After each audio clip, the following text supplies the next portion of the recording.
Public interest, ethical issues in public administration. Introduction. Public administration is basically a governmental role that prepares civil servants for the delivery of basic services to the public. The main function of public administrators is therefore to facilitate the smooth running of government functions and roles through proper management and upheaval of sound policies.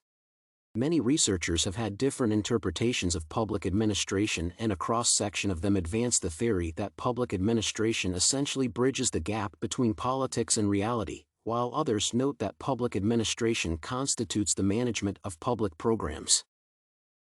These definitions abound. This study seeks to evaluate the public interests associated with public administration, with a special emphasis on administrative responsibilities of public administrators, and recent ethical problems that plague public administrators in the course of undertaking their duties.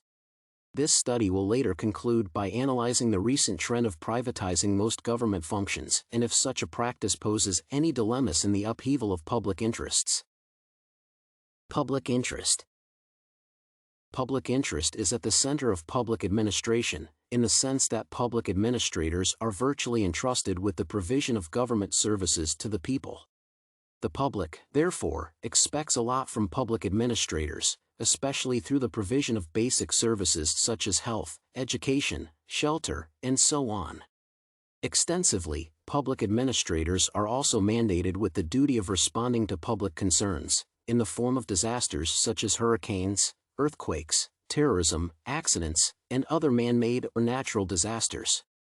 In these types of situations, they provide health services, food, clothing, temporary shelters, and other basic goods and services to those affected.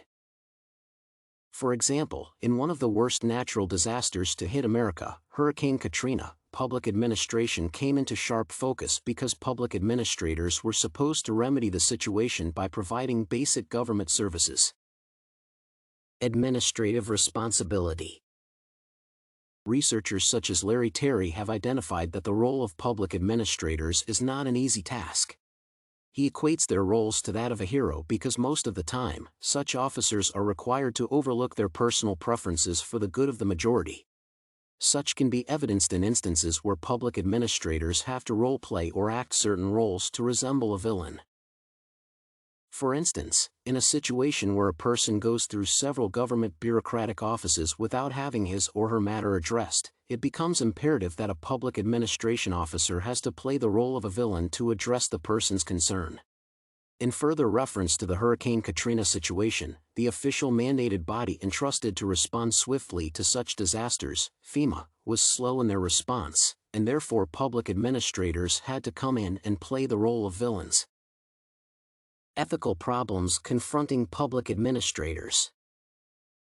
Ethical problems in public administration are especially elevated by the fact that society is filled with corrupt people, and people of influence, who would want to bend the will of public officers for personal gain. The main types of ethical issues evidenced in public administration today emanate from duties of public disclosure, professional responsibility, and drawing a clear-cut difference between confidentiality and public interests.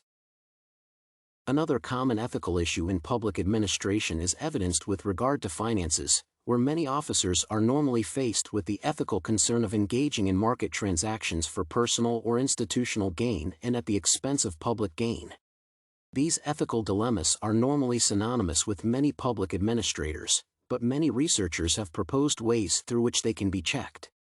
For instance, Carroll proposes that organizational cultures should be changed to be in tandem with ethical practices that are more sensitive to gender concerns, policies, and institutional norms.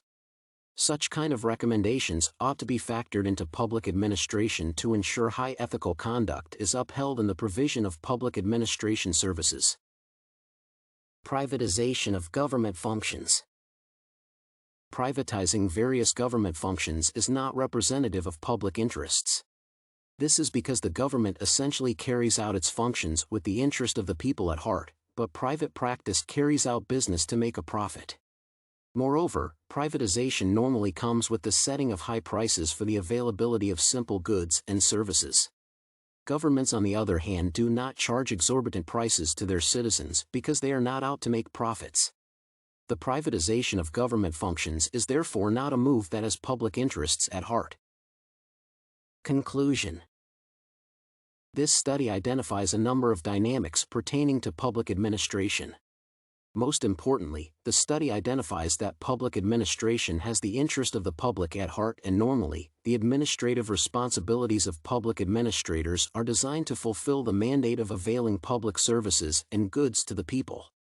Since this goal is at the center of public administration, this study notes that privatizing government function is not in the best interest of the public because private businesses are essentially driven by the aim of making profits. Comprehensively, we can see that public administration is at the center of the provision of government services and the upheaval of public good.